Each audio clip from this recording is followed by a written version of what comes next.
They've hidden the most powerful force inside you and called it a myth. From the moment you took your first breath, the world trained you to look outward, to search for answers in noise, to chase purpose through systems built not to free you, but to keep you small. But there's something ancient buried deep within, something real, something that was never lost, only forgotten. It sleeps at the base of your spine, coiled like a serpent, silent, patient, watching. They told you it was a symbol, a metaphor, mystical nonsense, or worse, dangerous. And yet, across thousands of years and dozens of civilizations, this same energy appears again and again, whispered through temples, carved into stone, passed down by mystics, pharaohs, yogis, and seers. They all spoke of it, they all revered it, because they knew. Awakening it changes everything. This isn't about chakra posters or trendy yoga poses. It's not New Age. It's not performance. It's about truth. Raw, electrical, undeniable. And once you feel it, once it stirs your life, is never the same again. For centuries, humanity has been taught to chase power outside itself through religion, through governments, through institutions, and through gurus in white robes. But what if the greatest source of power has always lived inside you, waiting, dormant, coiled and ready? Kundalini is not a concept. It's not something invented for self-help books. It's a biological reality, a spiritual technology, a sacred intelligence built into the human design. It's the reason so many ancient cultures revered the serpent not as evil, but as transformation. But somewhere along the way, that symbol was twisted. The serpent, once seen as a path to higher consciousness, became a villain. Western religion turned it into something shameful, something to fear. And just like that, they rewrote the script and told you to fear your own power.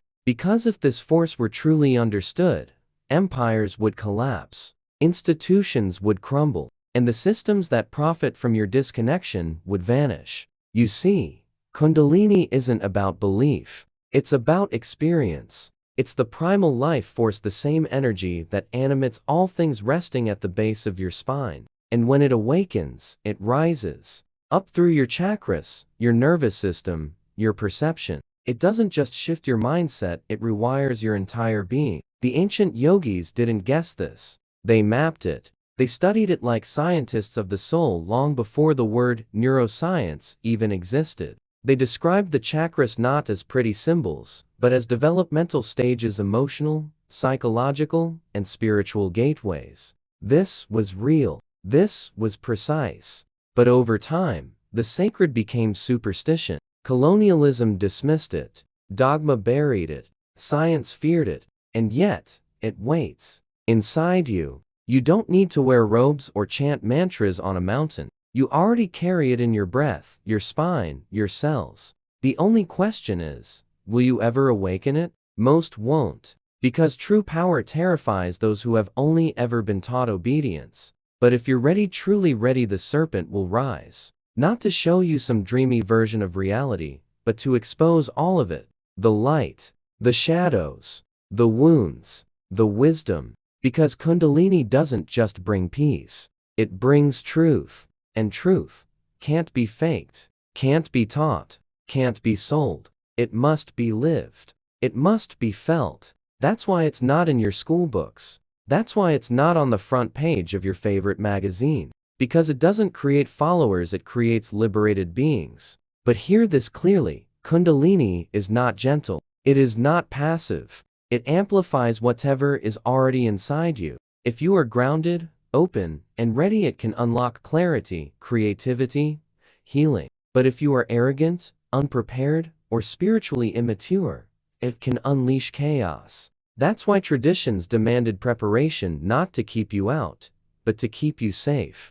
Because when the serpent rises, it doesn't just whisper light. It roars. It dredges up the unresolved, the buried, the painful. It brings you face to face with yourself, all of you. And that is where the real awakening begins. So ask yourself honestly, do you really want to know? Not just the light, but the whole unfiltered truth. Because once this energy begins to move, there is no going back to sleep. No, going back to the version of you that once fit neatly into someone else's story. Kundalini isn't a trend. It's not a buzzword. And it's not a marketing tactic. It is revolutionary. It doesn't care for approval. It doesn't seek permission. It is alive, ancient, absolute. And it's already inside you waiting. It has stood for centuries. What you've been told about Kundalini is only the surface. And in many cases, it's been entirely wrong. Because the truth doesn't fit into glossy branding, spiritual buzzwords, or psychological textbooks. The truth is simple. Kundalini is the raw, undiluted energy of consciousness itself. It's not a theory. It's not a metaphor. It's not a trend. It's an ancient, biological intelligence built into the human form. At its core, Kundalini is your life force in its purest state. Not your personality. Not your thoughts. Not your habits. It's what powers all of that. It rests coiled at the base of your spine in a place known in yogic philosophy as the Muladhara chakra. But don't mistake this for symbolic poetry. This is anatomical spiritual code. It's embedded in your nervous system. It responds to your hormones, your breath, your energy. It lies still, quiet, invisible, but never gone. And when it awakens, it doesn't move randomly. It doesn't explode chaotically. It follows a path, a sacred architecture mapped through the body's energetic design. As it rises, it activates parts of you long asleep. Your perception, your intuition, your emotions, even your biology. But here's where it becomes dangerous, not Kundalini itself, but what we've been taught to believe about it. In the modern West, Kundalini has been packaged and sold, plastered on magazine covers, turned into weekend workshops, marketed as instant enlightenment. But that's not awakening. That's a performance. Real Kundalini awakening isn't a moment. It's a process.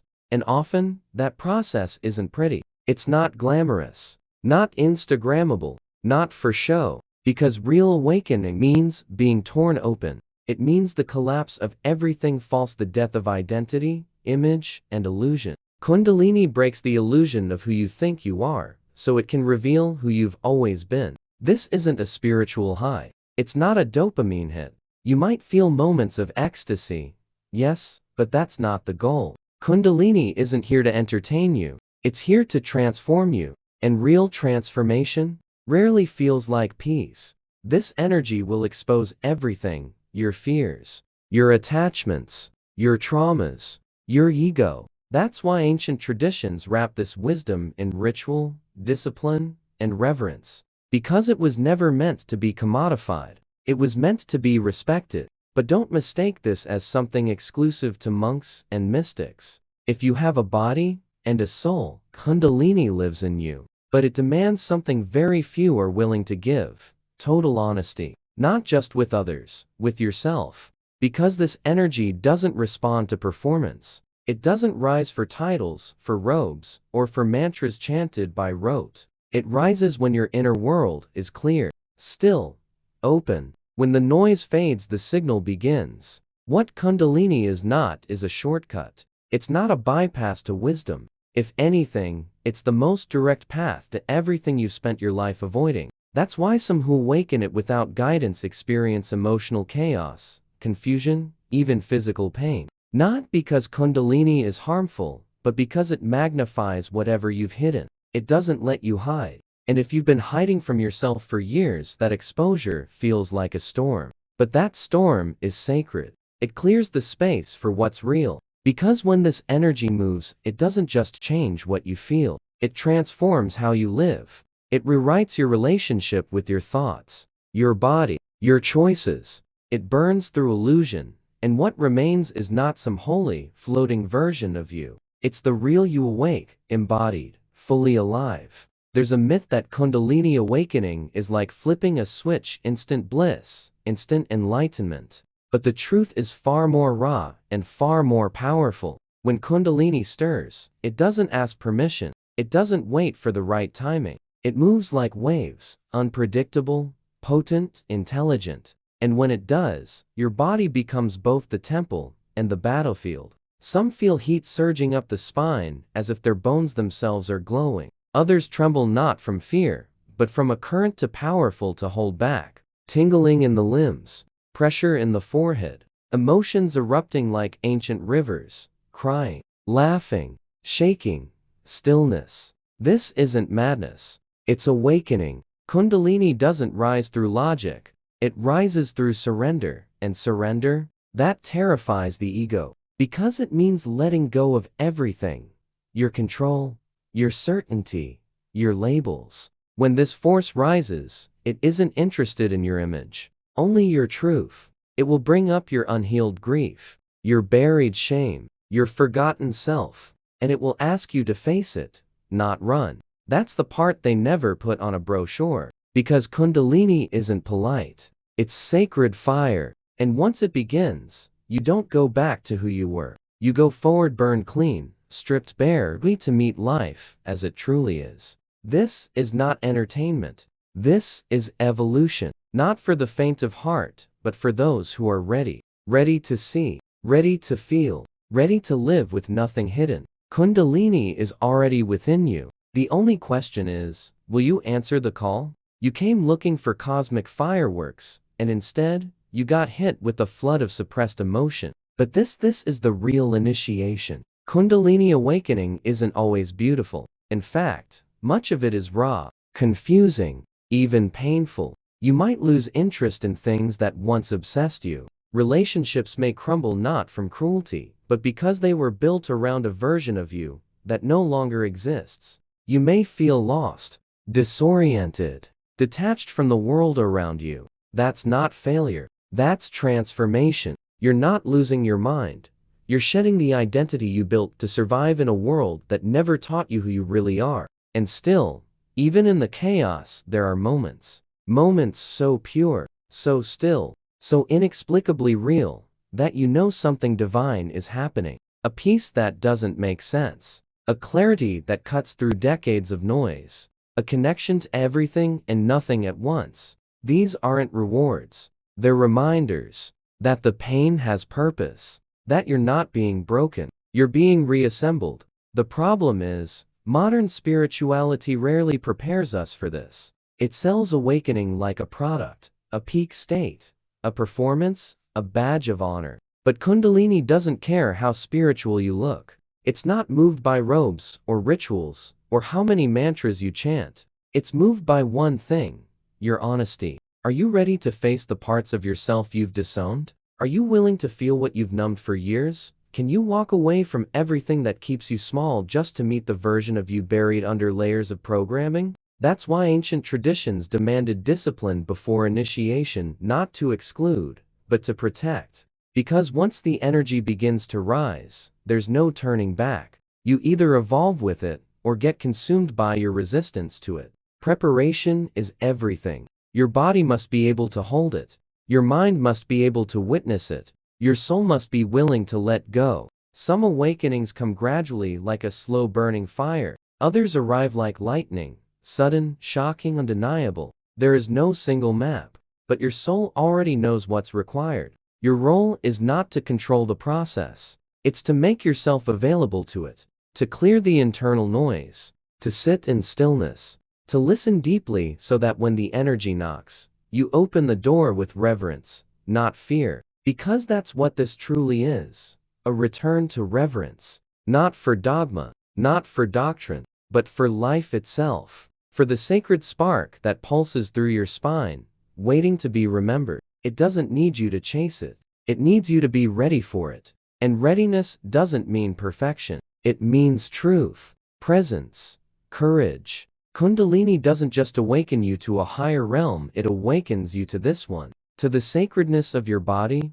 your breath, your emotions, your pain. It awakens you to everything. And that's why it changes everything. Long before the word Kundalini was ever written in English, ancient civilizations were already working with it, honoring it, building entire spiritual frameworks around it.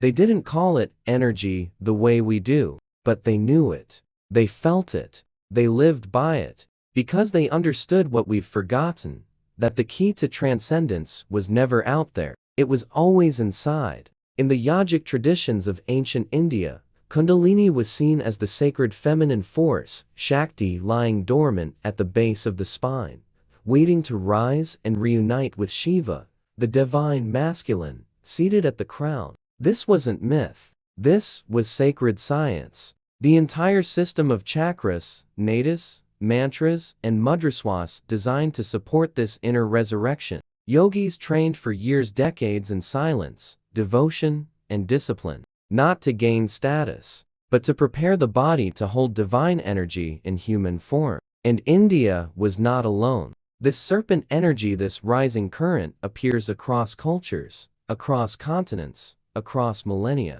too consistently to be coincidence. In ancient Egypt, the uraeus, the cobra rising from the pharaoh's forehead, was not just decoration. It symbolized awakened consciousness. The serpent, risen, the third eye opened. The eye of Horus, not just a symbol of protection, but a map of inner vision. In Greek tradition, the staff of Hermes, the caduceus, to serpents entwined around a central rod mirrors exactly the Ida and Pingala nadis in yoga anatomy. And in early Gnostic Christianity, before councils and empires rewrote the narrative, there were whispers of the sacred feminine, Sophia, divine wisdom, alive within. This knowledge wasn't divided by borders. It was encoded in symbols, hidden in myth, passed in whispers, kept alive by mystics, healers, and seekers. But over time, truth became fragmented, power centralized, the sacred was distorted, the feminine was demonized,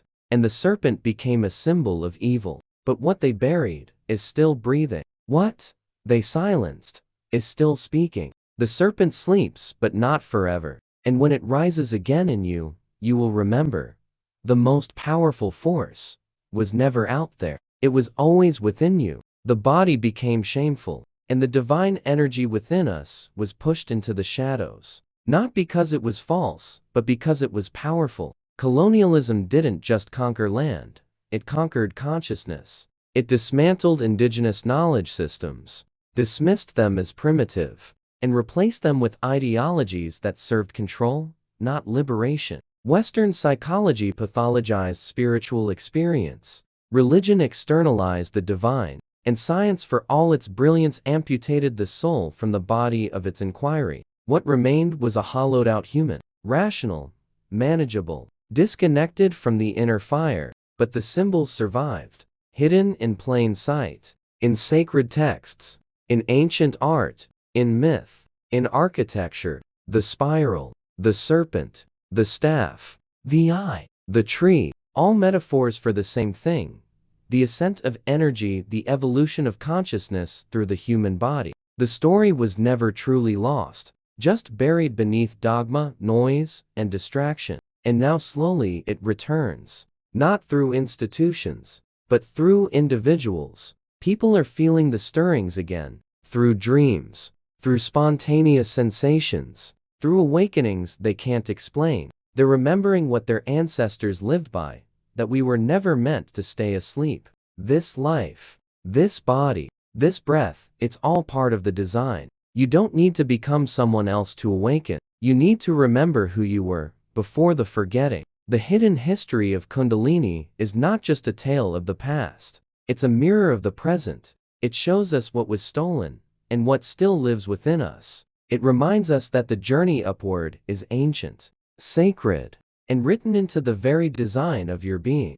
No matter how long it's been suppressed, distorted, or commercialized, truth finds a way to return. And all it needs is one thing: someone ready to receive it. If Kundalini is the serpent, the chakras are the gates it must pass through, and the nadis the hidden rivers that carry its fire. This is not abstract mysticism. It is a science of energy mapped by ancient sages with the precision that modern science is only just beginning to approach. Because the body isn't just flesh and bone, it's a multidimensional field of consciousness. And the system of Kundalini is the blueprint for activating it. There are said to be over 72,000 nadis subtle energy channels crisscrossing your system like an invisible web. Of these, 3 are most vital: Ida, Pingala, and Sushumna. Ida flows along the left, linked to the moon, the feminine, the cooling force. Pingala moves along the right, associated with the sun,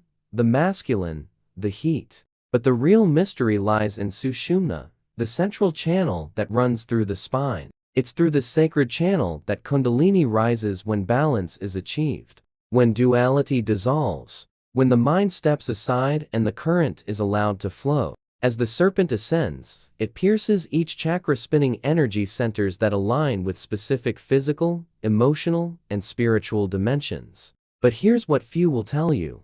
These aren't Instagram symbols. Each chakra is a complex interface between mind, body, and soul. Root, survival, stability, sacral, emotion, sensuality, solar plexus, identity, will, heart, love, connection, throat, expression, truth, third eye, intuition, nerve, vision, crown, unity, divine consciousness. Awakening a chakra isn't a gentle process. It's a dismantling. When Kundalini activates a center, it doesn't bless it. It burns through what blocks it. That's why people experience intense emotions, vivid dreams, physical sensations. These aren't side effects. They're signals that old wounds, repressed memories, and toxic conditioning are being cleared. Each chakra also correlates with the stage of development, especially the lower ones: childhood, safety, emotional bonding, formation of self. If those early stages were fractured, the energy becomes trapped. And when Kundalini arrives there, that blocked pain is pushed to the surface, so it can be faced, felt, and freed. This is why the ascent isn't linear. You don't level up like climbing stairs. You spiral. You return. You revisit old wounds from a higher place. One day you feel enlightened. The next you're in emotional collapse. This is the sacred cycle of purification, and it continues until the energy can flow not just through your spine, but through your entire life. Because the goal isn't to escape the body. The goal is to bring light into it. Not to bypass human experience, but to illuminate it from within. And when all the chakras are awakened, aligned, and balanced, not in theory, but in lived truth, Kundalini reaches the crown. And that is not the end. It's the beginning of life as you've never known it before. The mind is clear. The body is alive. The soul is free. It's the beginning of a new mode of existence. One where you don't just think with your mind, you think with your entire being. Where intuition becomes sharper than sight. And love. Love is no longer just an emotion.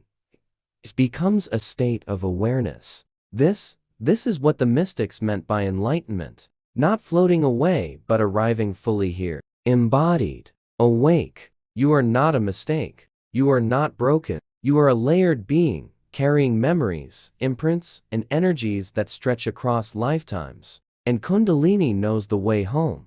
Not because it was taught, but because it's encoded in you. The chakras aren't just portals. They are your story, your map, your key. And the moment you stop seeking power outside yourself and start tending to the temple within, that story begins to awaken. For years, the conversation around Kundalini was confined to temples, ashrams, and secret circles of mystics. It was dismissed by science, labeled fantasy, too mystical to be real, too ancient to be credible. But slowly, something changed.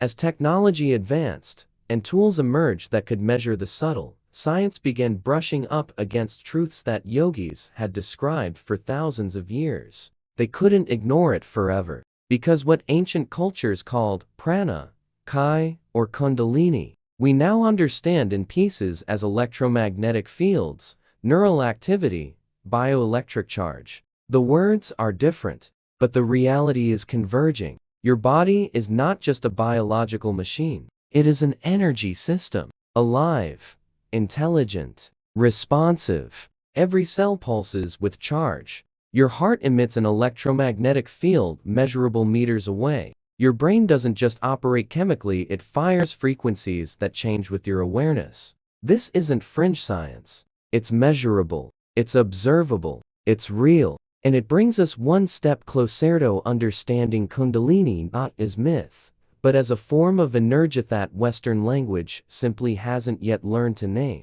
Brainwave states reveal deeper insight. Most people live in beta, the waking state of thought, logic, and doing. But when you begin to slow down, meditate, reflect, dream, you shift into alpha, theta, even delta. These lower frequencies access the subconscious, unprocessed emotions, inner truth. And in the deepest states, some enter gamma, high-frequency waves linked ecstasy, unity consciousness, heightened perception. What mystics call oneness or divine union, science now records as altered neural activity. Kundalini, it seems, acts like a biological upgrade, expanding perception, rewiring emotion, opening the body's sensitivity to energy. Fields like neurotheology and transpersonal psychology are beginning to document what practitioners have always known, that spiritual experiences leave physiological footprints. Breathwork shifts blood chemistry. Meditation rewires gray matter. Trauma release transforms emotional memory. There is a bridge being built, and the scientific mind is beginning to walk across it. Now look at the nervous system. At the vagus nerve, often called the soul nerve, it connects the brain to core bodily functions.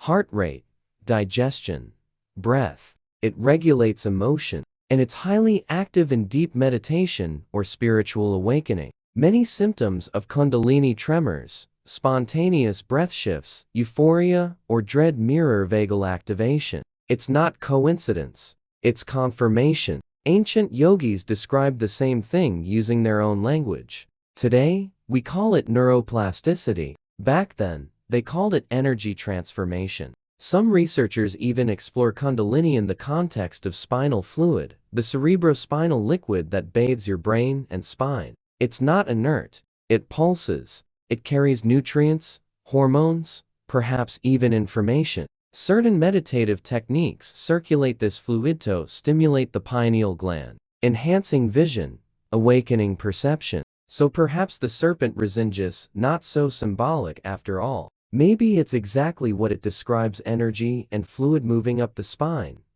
activating centers along the way. Of course, science still struggles with what it cannot measure, dissect, or replicate. Kundalini won't fit in a laboratory. It isn't predictable. It's personal, intimate, uncontainable. But that doesn't make it less real. That makes it more real. More than reductionism. More than theory. Because perhaps Kundalini isn't just here to awaken us. Maybe it's here to break the molds not only within us, but around us. To remind us that life is more than equations. That consciousness is not a byproduct of the brain, but the field in which the brain arises. You don't need to choose between science and spirit. The true path forward is integration, not blind tradition, not arrogant intellect, but a dance between both. Kundalini lives in the space between, where ancient wisdom meets modern understanding, where breath becomes code, and your spine becomes the altar. Because awakening isn't a rejection of the world, it's a full-bodied, full-souled embrace of it. And when that energy rises, you don't escape life. You become it. There is evidence all around us. Evidence of a body animated by consciousness, and a consciousness grounded in form. And the more we listen, the more we observe, the more we align, the closer we come to the ultimate truth. The universe isn't out there. It's in you, waiting to wake up. From the moment you're old enough to sit still and raise your hand, you're told what to think, what to memorize, what to believe. But no one teaches you about the energy pulsing through your body. No one tells you that you carry a force capable of awakening your higher self. Why? Because systems built on control do not benefit from individuals who are self-aware, self-regulating, and spiritually sovereign. Real awakening creates disruption. It creates people who question authority, who reject false narratives, who stop living for external approval. And that's the last thing a control-based system wants. Education, as we know it, was never designed to free you. It was designed to format you, to prepare you for industry, for obedience, for predictability. Sit in rows, follow instructions, raise your hand to speak. The curriculum may change, but the structure never does. And what's missing from almost every classroom is a conversation about consciousness, energy, breath, awareness, what it truly means to be fully human. And what you don't learn, you don't value. You're taught that success means fitting into a mold, not breaking free from one. So the inner world is quietly dismissed. The result? A society disconnected from its own power, trained to see the body as a burden, emotions as weakness, and stillness as laziness. But Kundalini challenges all of that. It reclaims the body as sacred. It honors emotion as intelligence. It elevates inner experience as not just valid but vital. And that kind of thinking? It's dangerous to systems that thrive on external control. Because once someone connects to the energy within, they become harder to manipulate. They stop falling for empty promises. They stop numbing themselves with distractions. They start listening to truth. And they act from that place. And that kind of alignment, it's revolutionary. This is why Kundalini has been hidden, mocked, misunderstood in the West. Not because it's false, but because it's powerful. Western institutions, academic, religious, political, systematically remove the sacred from the everyday. They split the mind from the body and the spirit from science. And in doing so, created a world that's technologically advanced but spiritually starving. We have more access to information than ever before, but less wisdom. We can send rockets to space, but we can't sit alone in silence. And what about the medical world? So much of what people experience during spiritual awakening, energy surges, emotional releases, spontaneous movements, is quickly labeled as pathology. Instead of guidance, they're given diagnoses. Instead of tools, they're given pills. That's not healing. That's suppression. And it's not because doctors are malicious. It's because the system they operate in wasn't built to see beyond the physical. It has no language for soul. But things are shifting. Quietly, beneath the surface, more people are waking up, asking different questions, refusing to ignore what they feel inside. They're realizing the true curriculum was never in the classroom. It's in the breath, the body, the silence, the longing. They're reclaiming practices once called primitive. They're remembering the ancients weren't naive, they were initiated. And they're no longer willing to pretend that everything real can be measured in a labor approved by an institution. Because the truth is, you were born with everything you need. The map is within you. The energy is within you. The intelligence is within you. And the moment you trust that, really trust it, you step outside the cycle of dependence and into something far more powerful, self-initiation. You don't need permission to awaken. You don't need a certificate to explore your consciousness. You need courage. You need curiosity. And you need to unlearn everything that taught you to doubt yourself. Kundalini isn't reserved for saints or sages. It's in the single mother who meditates before her children wake. It's in the quiet seeker tired of surface answers. It's in you, right now, whether you recognize it or not. And once you do, the systems that tried to suppress you no longer stand a chance. Kundalini doesn't rise on demand. You can't force it open through ambition. You can't summon it with rituals. You can't earn it through performance. This energy doesn't respond to ego. It responds to readiness. And readiness isn't about how much you know, it's about how much you're willing to unlearn. To clear out what no longer serves. To make space for what's already within you to unfold. Preparation is not optional. It's the foundation. Because when this energy moves, it moves through everything. Your nervous system, your memories, your emotions, your thoughts. If you're blocked, it will show you. If you're rigid, it will confront you. If you're open, it will teach you. That's why the first step is not activation, it's purification. Not in some religious sense, but energetically. Can your system hold the intensity? Can your mind remain steady when your identity begins to crack? That's why the ancient traditions didn't just teach meditation. They taught discipline, daily practice, breathwork, fasting, silence. Not to punish the body, but to refine it. To make it a clear vessel, unclouded by distraction and shaken by chaos. In a world that glorifies stimulation, stillness becomes sacred. And that stillness isn't passive. It's powerful. It tunes you to the subtle. It teaches you how to feel. And it trains you to witness, not react. When Kundalini moves, the witness is everything. Without it, you drown in the intensity. With it, you navigate it. So start with the body, not by pushing it. but by listening. What does it need to feel safe? Because when the body feels safe, the soul begins to rise. Stay grounded. Stay alert. Movement helps yoga, walking, stretching, but not to perform, to connect. Breath is the bridge. It tells you everything about your state. Shallow breath, scattered mind. Deep breath, anchored presence. Learn to breathe on purpose, not just on the meditation cushion, but while living. Awareness doesn't begin in silence. It begins the moment you choose to return to yourself, emotionally, moment by moment. Preparation means honesty. Can you tell the truth about how you feel? Can you sit with discomfort without trying to fix it? Can you forgive the parts of yourself you were told to hide? Because this energy surfaces what you suppress not to punish you, but to liberate you. And liberation isn't light without shadow. If you're seeking only bliss, you're not seeking truth.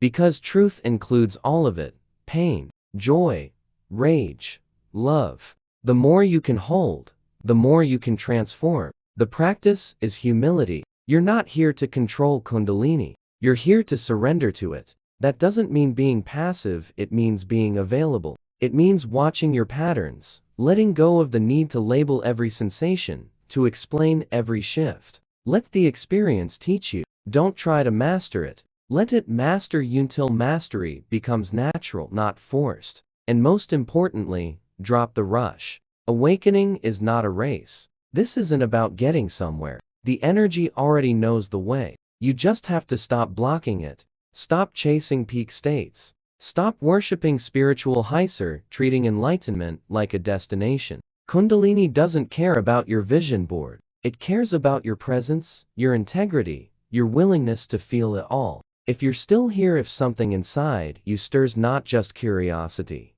but something deeper, quieter, more certain, that's a sign. Not that you should chase Kundalini, but that you might be ready to be still enough to meet it. The doorway is already there. The serpent waits. All it asks is that when it rises, you don't flinch. That when the fire comes, you welcome it. Not as a threat, but as a guide. Discipline isn't restriction, it's devotion. Not to a belief system, but to your own becoming. Not to a guru, but to the sacredness of what you carry. You're not preparing for a moment. You're preparing for a lifetime of clarity. A life not built on what you were taught, but on what you've remembered. Because when Kundalini rises, it doesn't just change how you feel inside, it changes how you see everything outside. It alters the lens through which you interpret the world. What once consumed your attention begins to fall away. The endless chase for approval, for possessions, for validation starts to feel hollow. Not because you're indifferent, but because you've tuned into something deeper than noise. You begin to recognize what's real, what's worth your energy, and what's been draining you for years. This is the part of awakening that no one talks about enough. The integration, the return. Because after the fire, after the flood, after the bliss and the breakdowns, comes the quiet question: how do I live now? And the answer isn't always clear. You won't get a script. You won't be handed a title. You just start to move differently, slower, sharper, softer, fiercer. You speak less but with more weight. You listen more but with more depth. You begin to notice the sacred in the mundane. The way light moves across the floor, the rhythm of your breath, the truth behind someone's words. Life stops being a blur and becomes a mirror. But with this new sight comes responsibility. Kundalini doesn't make you better than others. It makes you more aware, and awareness brings choices. Will you live in alignment, or betray what you now know? Will you honor your intuition, even when it goes against the grain? This isn't about being perfect. It's about being real, about living in a way that doesn't abandon the truth you've touched. The world will keep moving fast. People will keep selling you distractions. But once this energy awakens in you, something irreversible happens. You stop falling for illusions. You feel the weight of what's false. You can't go back to pretending. That doesn't mean you withdraw from life. It means you enter it fully, but on your own terms. You may still work, pay bills, navigate challenge, but underneath it all, there is a stillness that doesn't move, a clarity that doesn't shake, And that is what real freedom feels like. Living with Kundalini isn't about escaping reality. It's about expanding it, seeing with more eyes, hearing with more ears, feeling with more of yourself. Yes, it can be overwhelming. You sense not just the surface, but the undercurrents. But you'll also have moments of profound peace. Not because life is easy, but because you are anchored in something eternal. The ego may try to twist this into status. Don't let it. You're not awakening to rise above anyone. You're awakening to reconnect with everything, to see the divine in every face, every failure, every breath. That is the real gift of Kundalini, not power over life, but union with it. You've come a long way through this journey, not just through ideas, but through reminders, because something inside you already knew what you just heard. This wasn't new, it was ancient memory, surfacing. The question is, what will you do with it? Don't let this just be information. Let it be integration. Let it live in your choices, your breath, your relationships. Let it shape how you wake up in the morning, how you speak to yourself, how you create, how you contribute. Because awakening isn't something you had, it's something you become. Day by day, truth by truth, breath by breath. And if you want to go deeper into what we can't always say openly here, sign up to Insights Academy, our free newsletter. You'll get access to more hidden teachings, and a digital copy of the Kybalion at no cost. But more than that, you'll enter a space built for seekers, not spectators. Don't wait. What's waiting for you is far bigger than an email. It's a new way of seeing. If this message stirred something in you, let us know in the comments. I understood it. Because sometimes, that's all it to begin.